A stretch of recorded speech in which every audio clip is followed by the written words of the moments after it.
magie du cinéma. Vous savez tout de moi maintenant. Je suis petite et Samuel est très grand. Salut Samuel, comment ça va? Salut Julie, ça va bien toi? Oui, merci. Good. Content de te recevoir chez nous. Mais merci beaucoup. Ça a changé un peu parce que l'année dernière, Roger Picnic, que vous avez créé pour... dans le cadre de la pandémie, oui, c'est ça, était de l'autre côté. Exact. Mais là, vous avez ramené ça ici. Tout à fait. Roger Picnic 2.0, si on veut. Fait qu'on a relocalisé la boutique dans un espace qu'on avait qui était disponible pour récupérer la salle de réception de l'autre côté, étant donné que les réceptions ont recommencé. Encore avec des limitations, mais quand même, on fait ce qu'on peut. Puis ça nous permet quand même d'avoir un peu plus de volume côté événement. Mais Roger Picnic s'est installé au bar, il s'invite au bar. Des fois, il s'accote au bar prendre un petit drink. On a une nouvelle machine espresso, fait que ça rend les choses plus dynamiques pour le bistrot, entre autres, de Roger Picnic. Mais c'est vraiment donc la boutique physique où est-ce qu'on vend nos plats cuisinés, notre prêt-à-manger. Oui, puis c'est toujours excellent. Fait que pour ceux qui ne connaissent pas Roger Picnic, c'est une chose, mais Mouton Village aussi. T'sais, moi, je suis impressionnée par tout ce que vous avez réussi à faire parce que Mouton Village, c'est une salle de réception, entre autres, et tout ça. Vous êtes reviré sur une scène, vous avez créé des choses pendant la pandémie. Raconte-moi un peu l'histoire de Mouton Village. Le cheminement? Oui. Hey, ça remonte à loin, là, quand même. Initialement, mon grand-père a acheté les terres ici en 1968. C'est un gars de Montréal qui a décidé il voulait partir un golf. Fait qu'en 68, il achète des terres agricoles.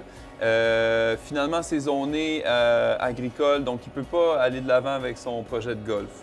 Donc, mon père décide de prendre le relais puis de faire un restaurant avec la bâtisse, qui était le Chalet des Golfeurs. Donc, depuis... Ah oui! Hey, je savais pas ça. Ouais, OK. il y en a plein à savoir comme ça sur notre historique. Donc, à partir de 72, mon père fait de la restauration depuis toutes ces années-là. C'était la Grange de Saint-Charles, table champêtre, ça a été une crêperie, ça a été un souper-spectacle avec le Théâtre Monsun qui était à l'arrière, un théâtre de 900 places assises. OK! Avec Diane Dufresne, Yvon Deschamps, il y avait des grands artistes qui passaient, Claude Dubois et j'en passe. OK! Fait que ça, c'était les années 80. Des fois, il y a des gens qui se rappellent de ce moment-là parce qu'ils sont venus pour cette formule-là. Puis, en fait, Mouton Village est né en 98 avec élevage de moutons et table champêtre où est-ce qu'on recevait des mariages, des événements. Méchoui, beaucoup de méchoui. Exactement.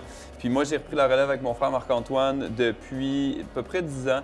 Qu'on a pris la relève, qu'on a investi temps et argent sur la bâtisse, sur le domaine pour transformer les lieux. Puis là, donc, on est bien assis sur une formule mariage qui fonctionne bien, une formule corporative aussi pour tout ce qui est événementiel. Puis par-ci, par-là, on essaie des choses, dont Roger Picnic. Donc, c'est vraiment né de la COVID.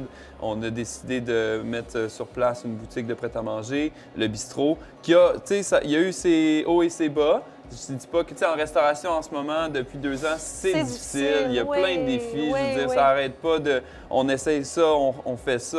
Je veux dire, il y a tout le temps à recommencer, on dirait, là. Fait qu'on est un peu là-dedans. Là. On vient de rouvrir Roger Picnic pour les fêtes. Donc, pour Roger Picnic pour les fêtes, ça veut dire que cet été, ce que vous aviez où on pouvait venir pique-niquer à l'extérieur, ça se poursuit. Et l'été prochain. Oui, ça se poursuit cet hiver avec les pistes à feu extérieures. Tout ça. Ouais. Est-ce qu'on peut aller à l'extérieur? Absolument. Je pense que tu voulais me faire goûter. Absolument. Bien là, on va se faire un petit café, un petit latte. C'est tôt le matin. Alors, avec Wiltar Café des Écluses numéro 10, torréfacteur de Saint-Ours. Puis on va aller boire ça à l'extérieur sur le bord du feu. Suivez-nous. Je vais descendre.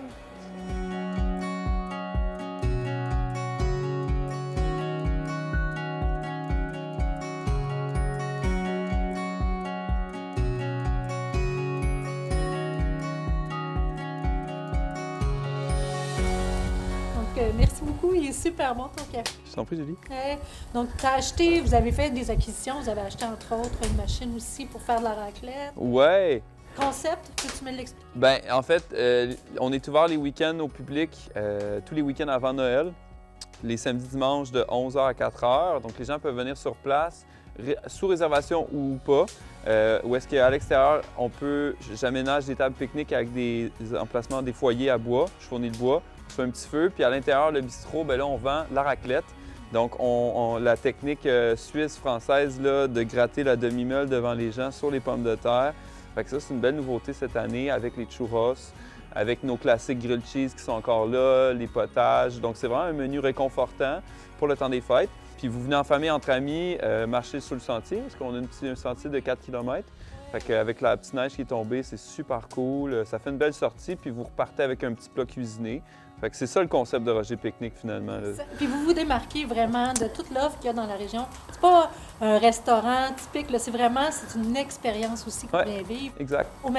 Puis on peut venir aussi acheter tout simplement des plats prêts à manger. Tout à fait, pour se faire plaisir, puis faire plaisir à ceux qu'on aime. C'est tellement bon. Ouais. En terminant, Samuel, de quoi tu es le plus fier? Écoute, de s'être retourné sur une scène, si je peux me permettre, avec le temps de pandémie, puis de continuer de faire travailler mon équipe. Ça, c'est une grande fierté en ce moment que je continue d'entretenir, puis ça nous drive à continuer, vraiment. Ouais. Continuez, parce que vous êtes trop important. Santé, Julie, je t'en prie.